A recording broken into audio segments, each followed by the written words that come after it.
우리 울산시당 당원 간담회에 참석해 주신 우리 당원님, 또 지역 의원님, 지방 의원님, 또 우리 시당 관계자님 정말 감사합니다. 특히 이 주중이라 지금 근무하시느라 나오지 못하는 여러 당원들이 계시는 것 같은데요. 특별히 이렇게 시간 내주신 여러분께 진심으로 감사드립니다. 요즘 저는 오히려 희망을 보고 있습니다. 왜냐하면 옛날 권위주의 정부 시절은 방송을 다 장악하고 있었어요. 대한뉴스라는 것도 있었고, 정부가 어떤 방침을 정하면 언론이 다 따라가기도 했죠. 요즘처럼 언론 자유가 만발하고 있는 이런 나라에서 사실은 이권으로 결탁한 기득권 동맹이 아니면 방송 타기도 잘 어려운 거죠. 그래서 메시지 전달이 참으로 어렵습니다. 검찰 개혁 얘기를 했더니 검찰이 살아있는 권력을 수사하니까 그래서 검찰의 수사권을 뺏으려고 한다라고 억척을 부리고 오해를 하는 실제 국민들도 많이 있으시더라고요. 그리고 또 검찰이 경찰보다 수사를 더 잘하는데 정권이 불편하니까 검찰 힘을 빼려고 한다라고 오해하는 분들도 있더라고요. 요즘 벌어지는 일들 보면 어떻습니까? 살아있는 권력, 민주적으로 세운 그런 권력을 능멸하고 오히려 스스로 권력을 찬탈하고 국민 주권을 빼앗으려고 하고 위협하고 그들만의 강고한 카르텔을 만들어서 썩어도 더 이상 썩을 수가 없다 하는 지경까지 이르렀잖아요. 옛날에는 탐관 오리들이 어땠습니까? 부패하면 눈에 보였는데 요즘은 법기술이 하도 현란해서 썩어도 눈에 보이지조차 않고 다 법적으로 법기술로 다 가렸죠. 그런데 장관으로 들어가서 1년 내내 수사 지휘를 했더니 인제사 그 실체가 드러나고 있는 거예요. 그래서 여러분들께서 결국 1년 전에 했던 제 주장 옳았다라고 피켓을 들어주시고 추미애가 옳았다 그러니까 추미애라는 석자는 가려라. 선거법 위반이다. 옳았다만 보여라. 이렇게 하니까 여러분들께서 절반 접어가지고 피켓을 절반 접어서 옳았다 하시는데 그게 무슨 소리인지 이제 우리끼리는 아는 세상이 됐어요. 왜 제가 희망을 보느냐 하면 이거 참 알리기 어렵거든요. 여태까지 추용 갈등 그래가지고 장관이 무리하게 그런다 이렇게 얘기를 하면서 그 실체 이면을 들여다보지 않았잖아요. 그런데 이게 드러나 버렸어요. 그죠? 1년 지나니까. 그러니까 장관이 지휘를 안 했더라면 큰일 날 뻔했다. 국민 주권을 침해당할 뻔했다. 엄청난 일들을 지금 알게 된 것인데 결국은 윤석열의 청부고발 사건이나 이 대장동 비리나 똑같은 거예요. 그들이 힘을 합쳐서 언론을 이용해서 윤석열을 영웅 만들고 국민의 마음을 사로잡아서 대권 주자로도 키울 수도 있고 그러니까 권력이면 권력, 돈이면 돈, 또 대장동 같은데 똘똘 뭉쳐가지고 서로 계약서를 썼지만 주거니 받거니 해가지고 아들한테 산재 입었다라고 엉터리 주장을 하고 50억을 꿀꺽하고도 너무 당당할 수 있는 그런 세상을 서로 만들어 갔던 거죠. 그러니까 돈의 욕심을 부리면 돈으로 보상을 하고 권력의 욕심을 부리면 심지어 이 국민이 투표로 뽑는 선거에도 개입할 수 있고 국회의원 총선거 개입하려고 했던 것이 청부고발 사건이고 이제 직접 대권을 노리는 데까지 이르렀잖아요. 그럼 그 대권 후보로는 누가 키운 거예요? 제가 키웠어요? 누가 키웠어요? 바로 그런 카르텔이 이권 동맹이 키운 것이요.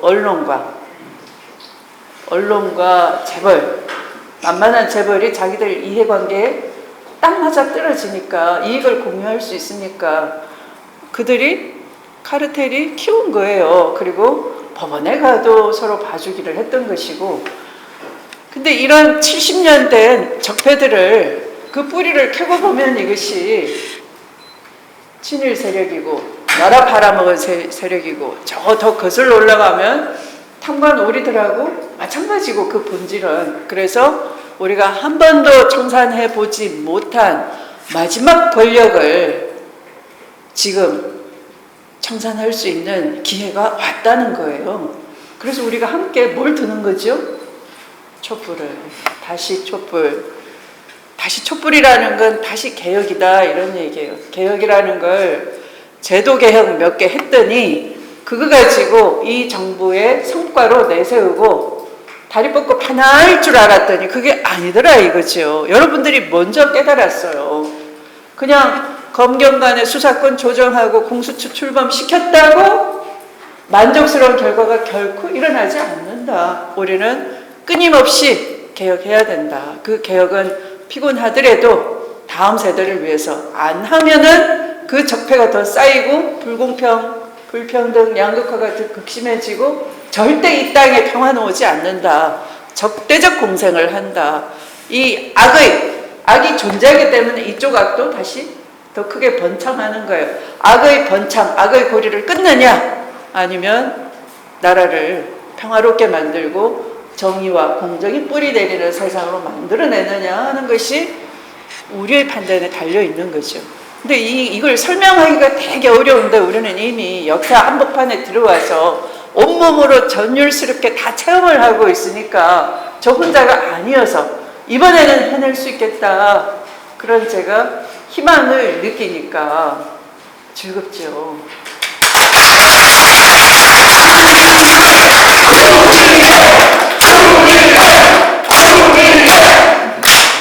제가 여기 오니까 우리 울산 시장님이 생각납니다.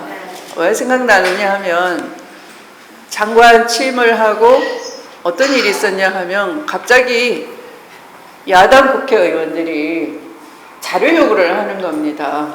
울산시장 사건 공소장을 공개해달라. 그런데 법에는 어떻게 돼 있냐 하면은 피의사실 공표 금지 조항이 있고요. 그 취지는 뭐냐 하면 공개된 법정에 가서 이 방어권을 보장받으면서 스스로 공개하기 전까지는 이 보호를 받아야 된다. 여론재판에서 보호를 받아야 된다. 그런 취지였어요. 그런데 공소를 하면은 피고인이 됐으니까 피의 사실, 피의자 단계에서만 공개를 금지하는 것이지 공소장을 제기하는 그 순간에는 피고인이 됐는데 왜 공개 안 하느냐 그런 논리였어요. 그거는 법 취지에 안 맞는 거예요. 그죠?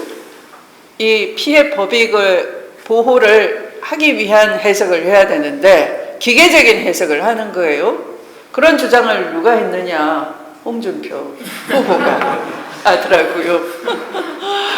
그래서 제가 그 규정을 조국 장관이 만들어 놓고 나갔어요. 피의사실 공표 금지라는 그런 법 취지를 살려서 그것을 규정을 만들었어요. 법무부 훈령으로.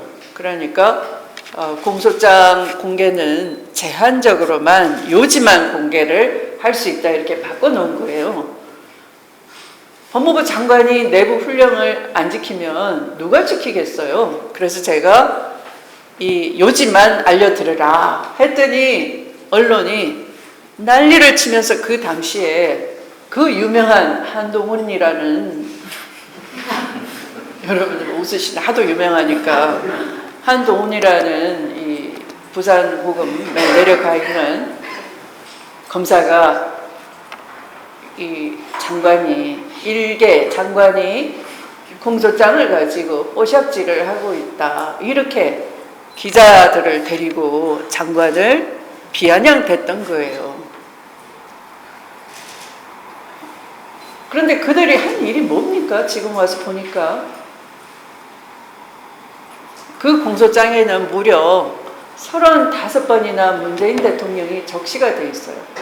대통령을 표적 삼았던 거예요. 그 공소장이 공개됨으로써 마치 대통령이 울산 시장 선거에 개입한 것처럼 민심을 오해하게끔 교란시키는 혹세무민하는 그런 공소장의 의도가 담겨 있는 거죠.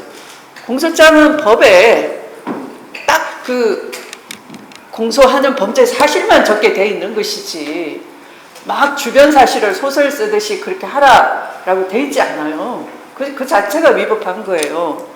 그런데 나라의 대통령을 상대로 주권 재민의 표상인 국민이 뽑은 대통령을 상대로 해서 35번이나 공소장에 피의자도 아니고 주변 인물도 아닌데 그렇게 올려놓는 거예요. 그때의 울산시장 선거는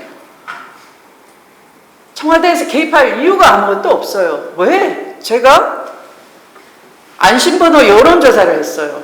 안심번호 여론조사는 아주 정확합니다. 그러니까 이 선관위로부터 안심번호를 받아가지고 동별로 다 돌리는 거예요. 샘플도 엄청났어요. 그랬더니 경쟁 후보들보다 압도적이고 상대 당의 후보보다도 많은 차이로 이기고 있었어요. 우리 당 후보가. 그러니까 그걸 공약을 도와줄 이유도 없는 것이고 공약 보고 선거하는 게 아니고 바람이 일었다니까요. 네. 12월 말부터. 그리고 또 그 결과를 당에서 하는 조사도 아니에요. 외부 여론조사 기관에 의뢰를 해서 객관성을 유지를 하고 또 그것을 이 심사위원들이 평가를 하고 또 불러서 후보들을 면접도 보고 인터뷰도 다 하고 그래서 종합 점수를 매겨서 그중에 이제 가장 중요한 것은 물론 객관적인 지표인 여론조사겠죠. 그러니까 그런 위원들의 의견을 계량화해가지고 제가 그걸 시스템 공천을 제도화시켜가지고 주관성이 개입될 여지가 없도록 당의 개파나 청와대 입김이 차단되도록 하는 시스템 공천을 해서 공천을 정확하게 준 거예요. 나중에 보니까 당대표가 장관으로 갔는데 저를 한번 엮어보려고 당직자를 불러서 무려 7시간을 탈탈 터는 조사를 했던 거예요. 당직자가 추미애 대표를 그렇게 몰라요? 한번 해보세요. 뭐가 나오나. 정말 모르시는구나. 그 말만 하고 나왔다는 거죠. 검사한테.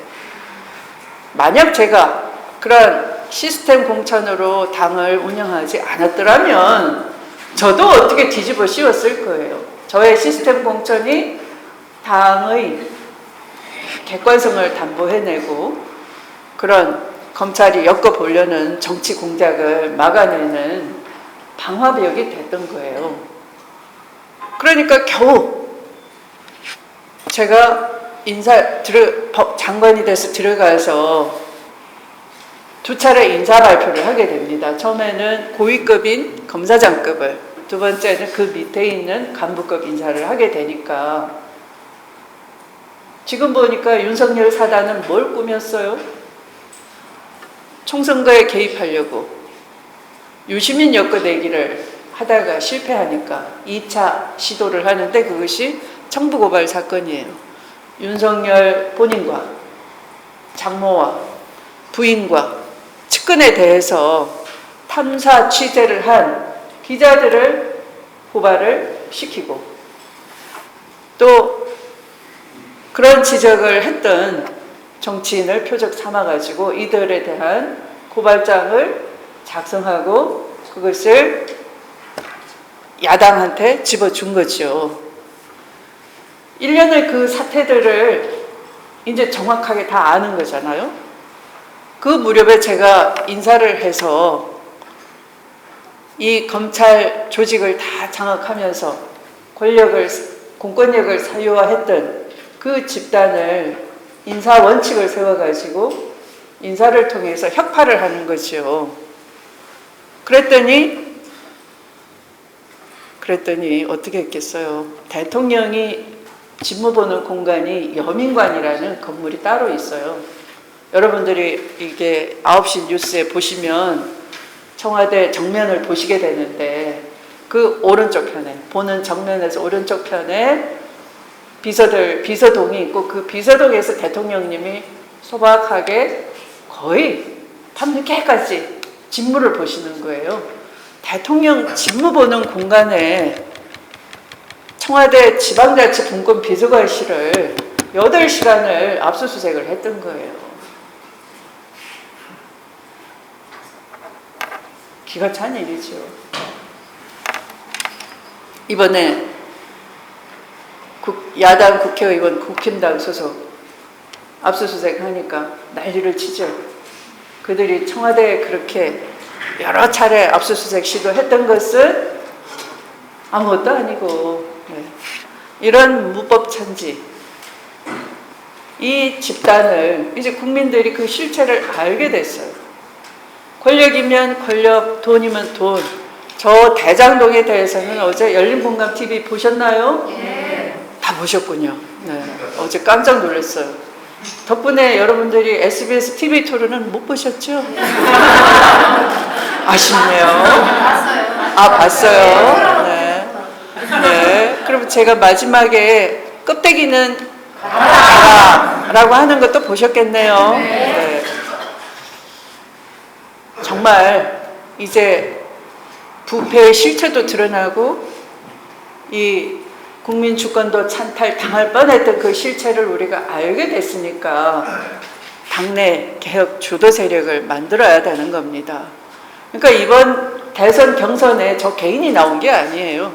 제가 공연히 시민대표라고 하는 것이 아니라 이 자리에는 저 경주 갔을 때 만난 분도 있고 포항 갔을 때 만난 분도 있고 오늘 또 보는 분도 있고 저기 전주에서 연설회 앞마당에서 주미애가 오란다 고함치는 현장에 있었던 분도 또 계시고 여러분들이 왜 온 열정을 다 바쳐서 여러분들이 후보도 아는데 그죠? 그렇게 전국을 다니면서 함께 해주는 이유가 뭐겠어요? 저 기껏 끼지 말라고 대놓고 껍데기한테 물러가라 한번 질러보라고. 그러면 왜 껍데기한테 물러가라 제가 얘기하겠어요. 개혁 주도 세력 알짜배기가 힘을 합쳐서 민주당을 이끌어 가야 된다. 모두가 다 총알받을 수는 없는 거예요. 뒤에서 정리해주고 만세 부르고 그러는 사람도 있어야 되는 거지. 모두가 다 쓰러지면 안 되죠. 저는 어떤 역할을 자처했어요? 성문을 여는 장수 역할. 여러분은 뒤에서 받쳐주고 깃발 들고 행진하는 역할. 고맙습니다.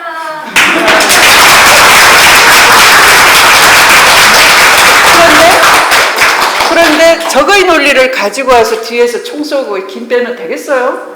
안 되는 거예요. 이제 우리 다 목적지에 왔다니까요. 그래서 제가 의미 있는 표를 얻어야지만 개혁 뒷걸음질 안 치는 거예요. 앞으로 전진을 할 수 있는 거예요. 그 전진을 해야지만 양극화 불평등 해소해내고 어떤 죽음은 1억을 받기 위해서 몸부림을 쳐야 되고 그죠? 개죽음 당하고도 그러고 어떤 건 목 좀 쉬었다고 어디 두드러기 났다고 군대도 안 가고 네. 뭐라더라 그 아드님은 뭐 머리가 아팠다고 50억을 받아요? 귀에서 소리 좀 들렸다고 그러면 그 지주들이 왜 내 땅 600만 원짜리인데 제일 싸게 공인중개사한테 불러도 600만 원인데 왜 성남시 지자체 힘을 빌어가지고 왜 300만 원 했냐 그 얘기 했겠지 그죠? 네. 그만큼 또 벌었잖아요. 또 개발이익도 다 챙겼잖아. 그러니까 하다 안 되니까 성남시가 여기 공공기부 채납 좀 하세요 라고 해놓은 거잖아요. 그게 뭐 그렇게 억울해가지고 그게 이재명 거라고 뒤집어 씌워 말이 돼야 말이지. 그러니까 이 세력은 입만 열면 거짓말이에요. 이걸 적폐라고 하는 겁니다. 그러니까 이것을 이제 적폐를 다 걷어내는 마지막 우리가 관문을 통과하고 있는 중인데 정말 개혁 주도 세력이 민주당 안에 만들어지도록 여러분이 염원을 하시는 것이고 이게 좀 전달이 돼서 다음 정부는 반드시 개혁을 해야 되는 거죠. 제가 드린 말씀 중에 다 역사적인 맥락이 있었던 얘기이고요. 우리 사회의 가장 근본적인 것을 건드렸어요. 제가 무슨 누구한테 얼마 준다 말을 못해서 애 낳으면 얼마 주겠습니다. 그 말 못해서 그 말 하면은 점수 딴다는 걸 몰라서 안 하는 게 아니에요. 그것은 지역적인 얘기이고 정말 이 양극화 불평등의 근본 뿌리를 캐고 봤더니 바로 부동산 불로소득이고 권력 있고 돈 있는 사람은 그 이치를 먼저 알아서 어디가 로또인지 다 알고 달려들었던 것이고 그것을 혁파하는 것이 곧 일자리도 생기고 돈이 생산적인 대로 굴러 들어가는 것이고 민생이 풀린다라는 걸 지속적으로 여러분께 말씀드리는 거예요. 그런 세상의 문을 제가 함께 열고 싶은 것이고요. 그래서 이 부울경 지금 투표가 막 돌아가고 있는데 우리 울산 앞으로 산업화의 상징인 도시 우리 울산이 앞으로 일자리는 바로 저 태화강이 웅변적으로 얘기해주고 있는 거죠. 우리 울산의 미래가 친환경 신기술로 행복을 만들 수 있는 도시가 돼야 된다. 그렇게 빨리 전환할수록 일자리가 더 많이 생길 수 있는 거죠. 그 전환 기술에 앞서면 세계를 주도할 수 있고 그만큼 우리의 힘을 빌리려고 세계가 손잡자고 할 것이고 그럴수록 우리 인재들이 세계 진출 무대도 넓어지고 다시 기술 선진국으로 한 걸음 더 도약할 수 있는 것이고 그러한 상징 도시를 우리 울산으로 변환시키는데 울산 시장님이 5+4 정책을 내세웠어. 거기에 더 빼고 보탤 게 없어요. 중앙정부가 그것을 법적으로 뒷받침을 해드리고 돈을 내려 보내주면 되는 거죠. 그렇게 하려면 중앙과 지방이 같이 손발이 맞아야 되는 것이고 지방적폐도 청산이 돼야 되는 것이죠. 저는 우리 울산시장님 당선 자체로 지방적폐의 절반은 고리를 끊었다고 생각합니다. 그것을 다시 돌리려고 하는 세력이 지금 울산시장님을 하명수사 사건으로 괴롭히는 것이고 사안의 본질을 바꿔버린 것이죠. 사실은 그 사안의 발단은 울산 고래고기 그 유명한 환부 사건 등을 비롯하여 이 지역에 다녀간 검사들이 토호 세력과 엮여가지고 토호 세력은 봐주면서 법기술로 면죄부를 줬던 것이고 하명수사라고 들씌워가지고 윤석열 검찰이 갖고 가서 우리 대통령한테 타격을 입히려고 요리를 했던 것이 사안의 본질인 겁니다. 그래서 우리 울산은 다음 선거에 굉장히 중요한 열쇠를 갖고 있다 생각을 하고요. 우리 당원 여러분들의 기죽지 마십시오. 네, 어떤 우리가 옳았다라는 것을 다시 한번 보여야 되는 그런 때가 이번 대선이라고 생각을 합니다. 저를 많이 도와주십시오. 고맙습니다.